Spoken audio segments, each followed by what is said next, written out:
بسم اللہ الرحمن الرحیم۔ السلام علیکم ورحمۃ اللہ وبرکاتہ۔ معزز سامعین کرام، آج جو ہم آپ کے سامنے حاضر ہوئے ہیں تو یہ ایک اہم وظیفہ لے کر حاضر ہوئے ہیں۔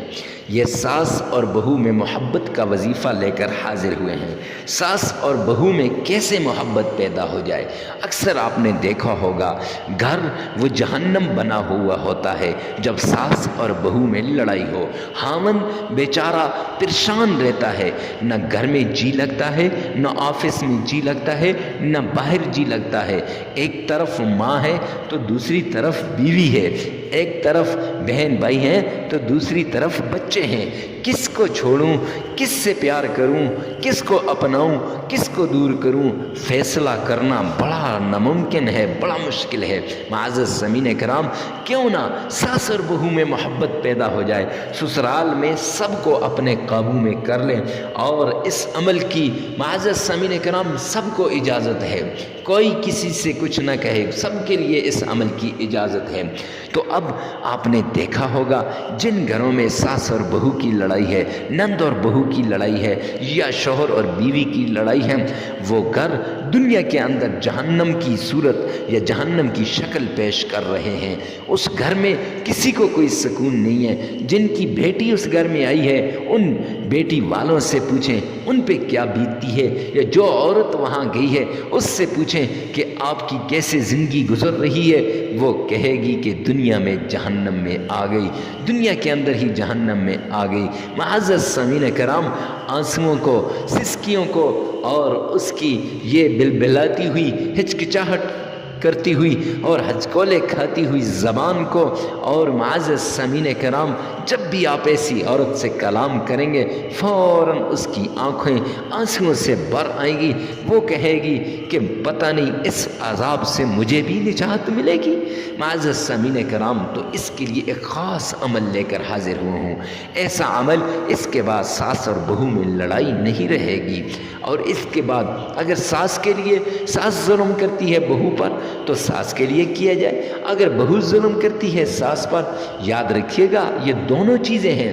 اور اس کے ساتھ دو چیزیں اور ایڈ کر دوں، کہیں پر شوہر بیوی پہ ظلم کرتا ہے اور کہیں بیوی شوہر پر ظلم کرتی ہے، یہ چار چیزیں ہو گئیں۔ اور یہ لڑائیاں ایسی ہیں کہ ان میں بچوں پر بھی اثر پڑتا ہے، گھر پر بھی اثر پڑتا ہے، رزق پر بھی اثر پڑتا ہے، دولت پر بھی اثر پڑتا ہے، آپ کے کاروبار پر بھی اثر پڑتا ہے، آپ کی ترقی پر بھی اثر پڑتا ہے، اور آپ کی کامیابی پر بھی اثر پڑتا ہے۔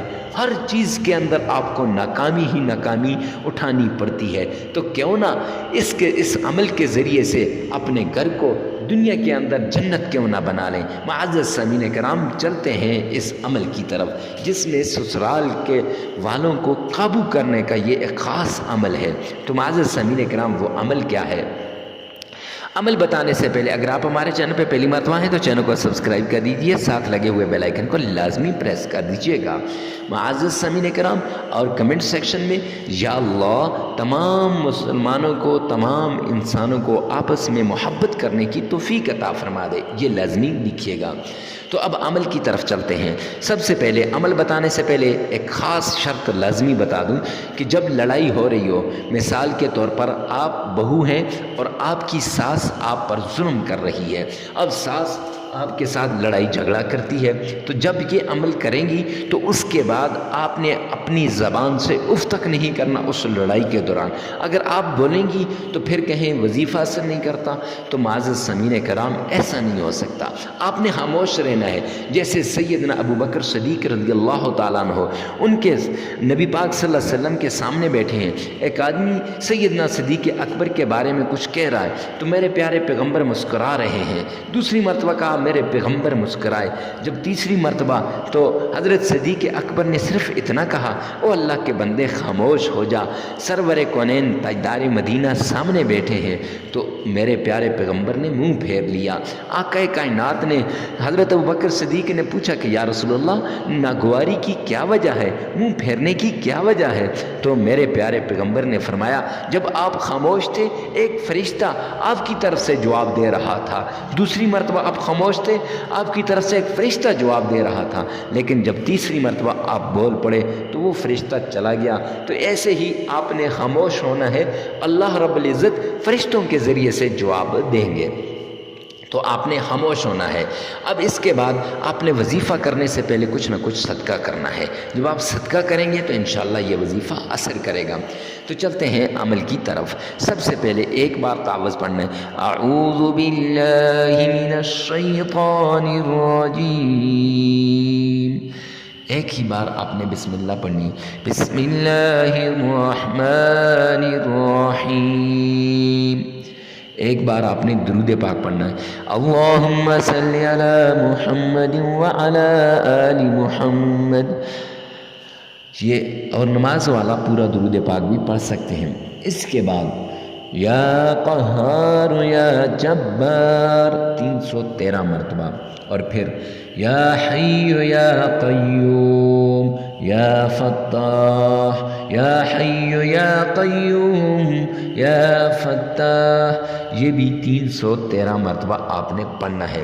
اس کے بعد آپ نے اپنی جس کے لیے یہ عمل کر رہے ہیں اس کا نام لینا ہے، اور معزز سامعین کرام اس کے بعد 7 مرتبہ سورہ فاتحہ الحمد شریف الحمدللہ رب العالمین سے لے کر وَلَضَّالِّينَ ان کی آواز سے آمین کہنا ہے۔ معزز سامعین کرام یہ جب 7 مرتبہ آپ یہ عمل آپ نے سورہ فاتحہ پڑھ لینی ہے، تو پھر اس کے بعد 3 مرتبہ سورہ اخلاص قل هو اللہ احد اللہ الصمد یہ پڑھنی ہے، اور اس کے بعد 3 مرتبہ آپ نے درود پاک پڑھنا ہے نماز والا، اور 33 بار استغفار کرنا ہے، استغفر اللہ استغفر اللہ استغفر اللہ۔ معزز سامعین کرام ویڈیو کو اب یہ عمل آپ کا مکمل ہو جائے گا، لگاتار 7 دن یہ عمل کریں۔ اب عمل کے لیے جگہ کی کوئی قید نہیں، ہر کوئی دوسرے کے لیے کر سکتا ہے، بھائی بہن کے لیے، بہن بھائی کے لیے، شوہر بیوی کے لیے، بیوی شوہر کے لیے، ساس بہو کے لیے، بہو ساس کے لیے، اور سسر جو ہے وہ بہو کے لیے، بہو سسر کے لیے، سب کے لیے کر سکتے ہیں۔ ویڈیو کو ثواب کے لیے سے صدقہ جاریہ سمجھ کر شیئر کرنا نہ بھولیے۔